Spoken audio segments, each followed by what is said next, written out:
Buenas tardes, soy Karina Chinguel, gerente senior de EY Law. Tengo más de 14 años de experiencia profesional en el campo del derecho financiero.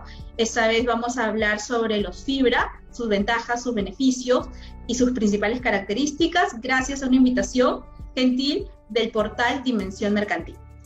Bueno, vamos a empezar. ¿Qué es un FIBRA? Básicamente un FIBRA es un fideicomiso de titulización para la inversión en renta de bienes raíces.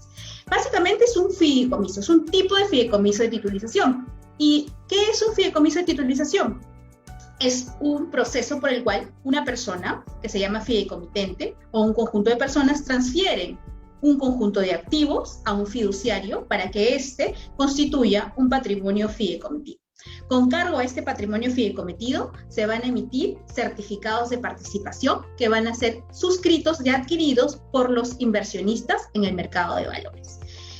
Para el caso específico del FIBRA, como les decía, es un tipo de fideicomiso pero que tiene la finalidad de adquirir o construir inmuebles que sean arrendados posteriormente o que sean explotados de manera comercial para que producto de esa actividad se generen determinadas utilidades que van a ser distribuidas a favor de los inversionistas.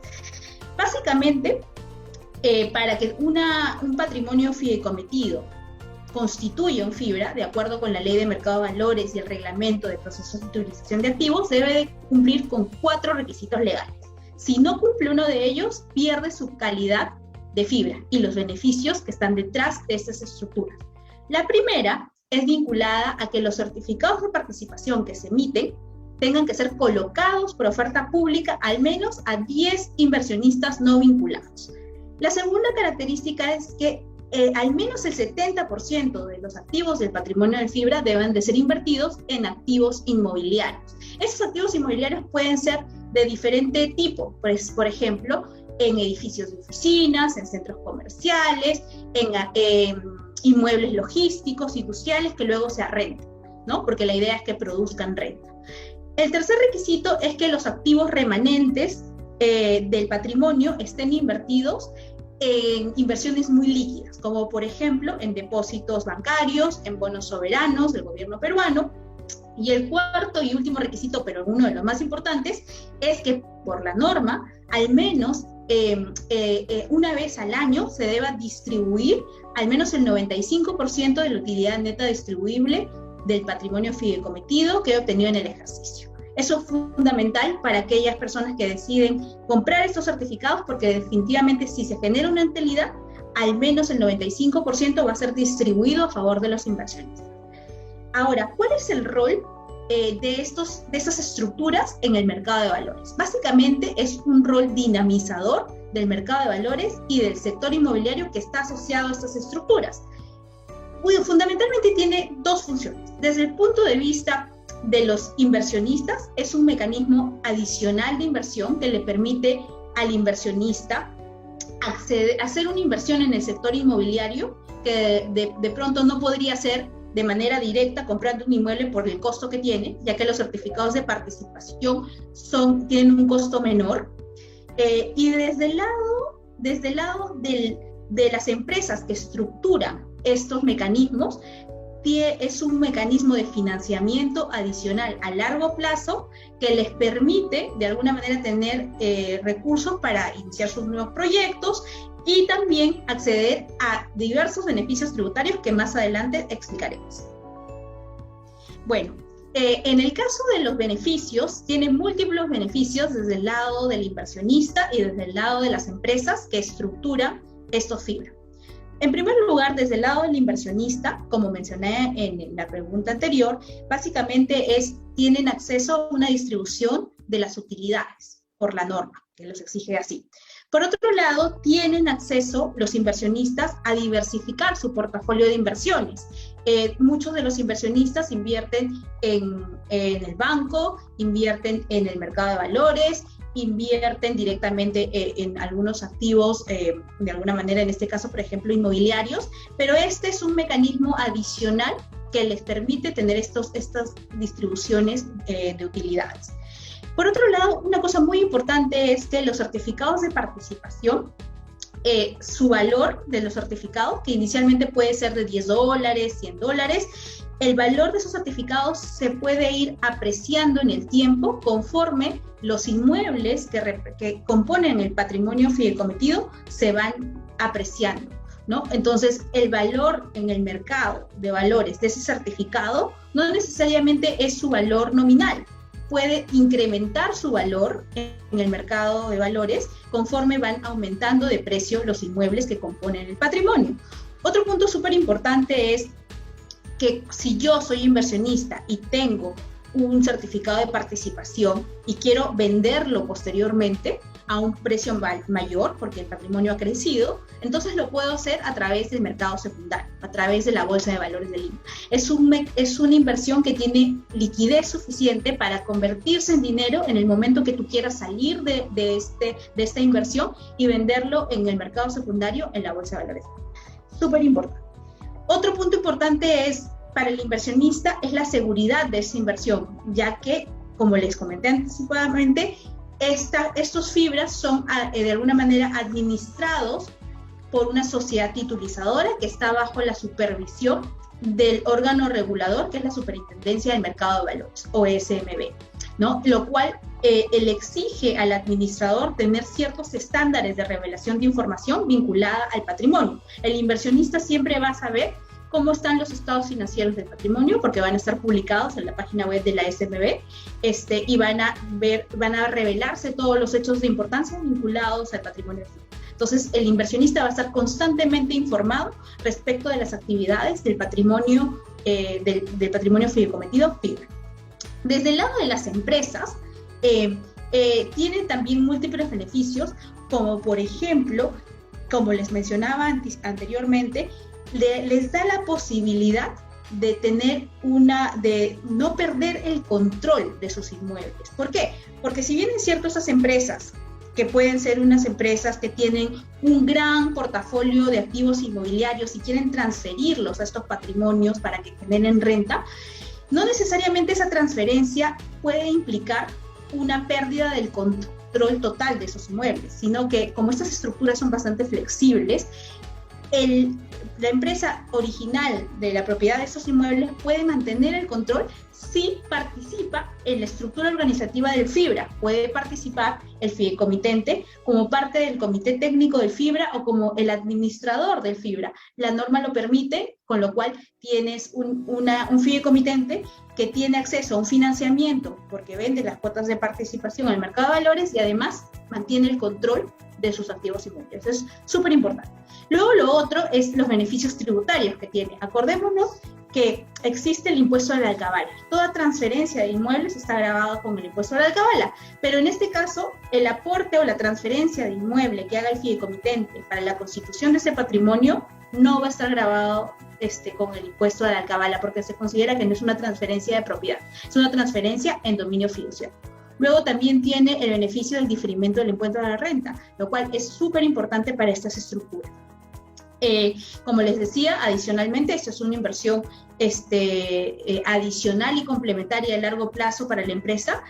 Recordemos que muchas de las empresas lo que hacen es financiarse a través de la banca tradicional, pero no entran a la estructura del mercado del financiamiento en el mercado de valores. A través de esas estructuras es posible siempre y cuando esto sea una empresa que tenga un conjunto de activos inmobiliarios que quiera transferirlos para tener ese financiamiento.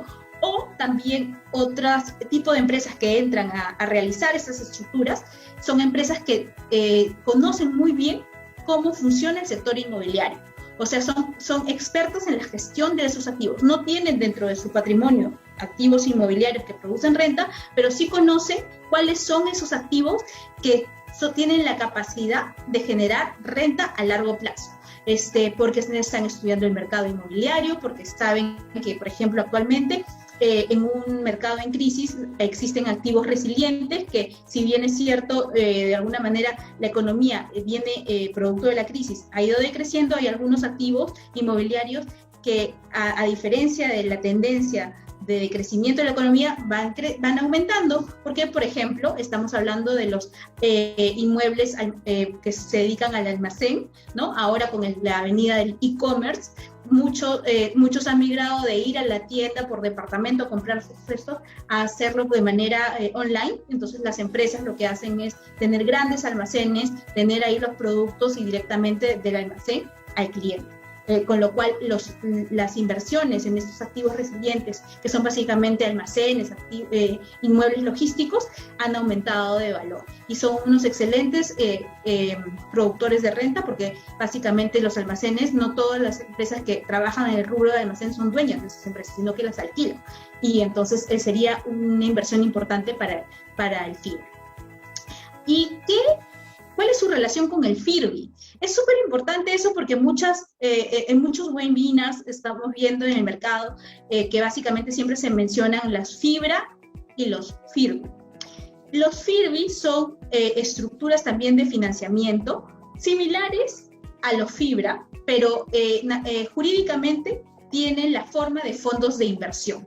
Acordémonos que los FIBRA son fideicomisos de titulización. Los FIRBI son fondos de inversión. Ambos comparten similitudes y diferencias.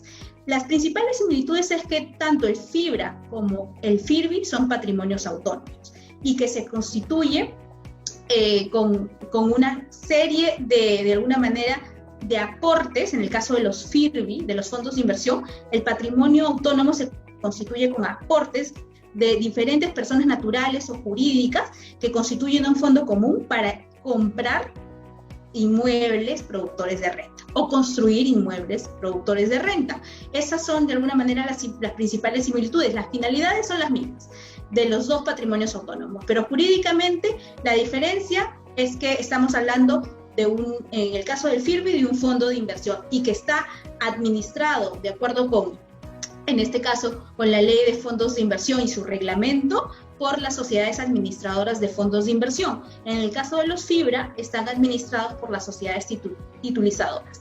Tanto las sociedades titulizadoras como las sociedades administradoras de fondos de inversión, o SAFIs, son entidades que están supervisadas por la SMB, con lo cual les dan de alguna manera una seguridad de que los patrimonios que están administrados por estas empresas van a ser administrados de una manera transparente, eficiente, cumpliendo ciertos estándares de revelación de información.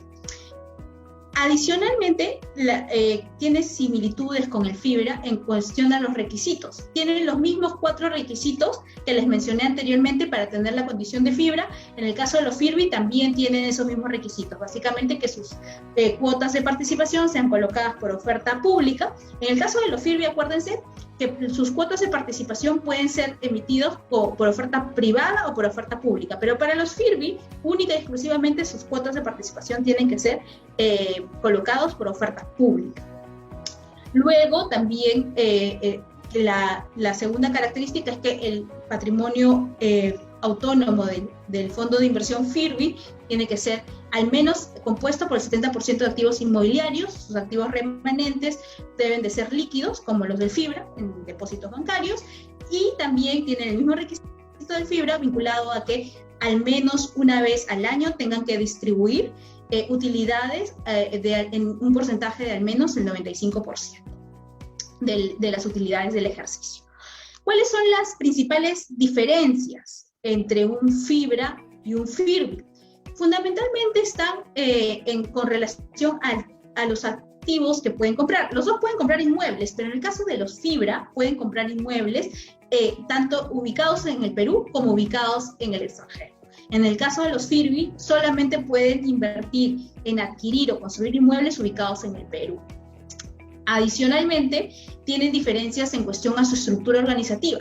En el caso de los FIBRA, de acuerdo con la norma, los FIBRA tienen un órgano técnico que se llama el comité técnico, cuya función principal está en decidir las principales inversiones o desinversiones de los FIBRA. En el caso de los FIRBI, no tienen este comité técnico. Tienen otro tipo de órganos, pero no están tan regulados como en el caso de los FIBRA. Otra diferencia es que las facultades de las facultades de la Asamblea General de Partícipes en los FIRBI son mayores que los de los FIBRA, ¿no? Y así como esta, hay otra serie de requisitos básicamente regulatorios o en cuestión de competencias de sus órganos internos o en cuestión de alguna manera, de las inversiones que tienen que hacer. Las diferencias son mínimas, pero existen, ¿no? Adicionalmente de que jurídicamente estamos hablando de un fideicomiso por un lado y por otro lado de un fondo de inversión. Bueno, básicamente el mercado de fibras en el Perú es un mercado joven, con mucho potencial, pero que hasta ahora tiene más o menos 2 años y medio viéndose estructuras en el mercado. A la fecha hay 3 fibras inscritos en el Registro Público del Mercado de Valores. El primero y pionero en el mercado de las fibras es el Fibra Prime, del grupo BBVA. Este fibra tiene la visión de colocar certificados de participación hasta $500 millones. A la fecha, ha colocado certificados por 70 millones en 4 colocaciones exitosas y de acuerdo con los últimos reportes del Fibra Prime en el mercado, viene administrando 17 inmuebles y tiene 400 inversionistas, lo cual es bastante exitoso y considerando que tiene pocos años en el mercado y tiene una serie de inversiones que las que piensa realizar a lo largo de los siguientes años. Luego el segundo caso de éxito es el Fibra Credit Corp. El Fibra Credit Corp también tiene la visión de colocar certificados de participación hasta $500 millones. A la fecha ha hecho una sola colocación, muy exitosa por cierto, de $28 millones, y tiene la visión de invertir no solamente en inmuebles ubicados en el Perú, sino más adelante también en el extranjero, básicamente en Colombia y en Chile. Otro caso que vemos en el mercado es el caso del Fibra Latam REIT. Este Fibra, a diferencia de sus 2 predecesores, tiene una visión un poco más amplia porque piensa colocar 4 veces más que sus 2 ejemplos anteriores. Tiene un programa de emisión para colocar certificados de participación hasta $2.000 millones y tiene la intención de que en su primera colocación pueda adquirir ya inmuebles no solamente ubicados en el Perú, sino también en el extranjero. Es importante indicar que la mayoría de los fibras anteriores, sus inversiones están en el Perú, pero la idea es que con la flexibilidad que le da la norma puedan desde el inicio contar con la participación de inmuebles productores de renta ubicados en el extranjero, siempre que cumplan con los requisitos de la norma. Así que yo espero que a medida que va recuperándose la economía y las expectativas empresariales se van fortaleciendo, de acuerdo con el último reporte del Banco Central de Reserva a febrero de este año, las expectativas de diversos tipos de empresarios con relación a la economía y al sector en el que operan se han fortalecido, por lo cual se espera que se hagan inversiones, si generen estas estructuras, si tienen un portafolio de activos importante o si conocen el sector inmobiliario y están de alguna manera en la búsqueda de adquirir activos que tengan la capacidad de producir este tipo de rentas, ¿no? A medida que vayamos saliendo y fortaleciéndonos en nuestra economía, vamos a ver seguramente la primera emisión del Fibra Latam REIT y las siguientes emisiones de los 2 fibras, del Fibra Prime y del Fibra Credit Corp, y seguramente vamos a tener muchos casos de éxito y de nuevas estructuras de otros grupos inmobiliarios, ¿no? Eso es. Bueno, creo que el principal reto está en comunicar al mercado de una manera clara y sencilla cuáles son los múltiples beneficios de estas estructuras fibra, tanto del lado del inversionista como del lado de las empresas que estructuran estos mecanismos, ¿no? Sin duda, esto es una tarea en conjunto en la cual deberían de participar tanto el sector público, encabezado por el organismo regulador, la Superintendencia de Mercado de Valores, dando charlas de difusión respecto de las principales características de estas estructuras y de sus beneficios, como también de parte del sector privado. Y me refiero específicamente a todas las empresas que participan en el mercado de valores, tales como las sociedades titulizadoras, la Bolsa de Valores de Lima, las sociedades agentes de bolsa, las entidades estructuradoras deberían de comunicar de una manera más simple, más sencilla, para que todos los inversionistas y las empresas se interesen más en realizar esas estructuras o participar de los beneficios de esas estructuras. Y cómo no, también de parte de la sociedad civil, tanto como ustedes, que son un portal de alguna manera jurídico de información vinculada al sector financiero, como por parte de nosotros, los especialistas en derecho financiero, de poder difundir las ventajas de estos mecanismos de financiamiento y de inversión que son los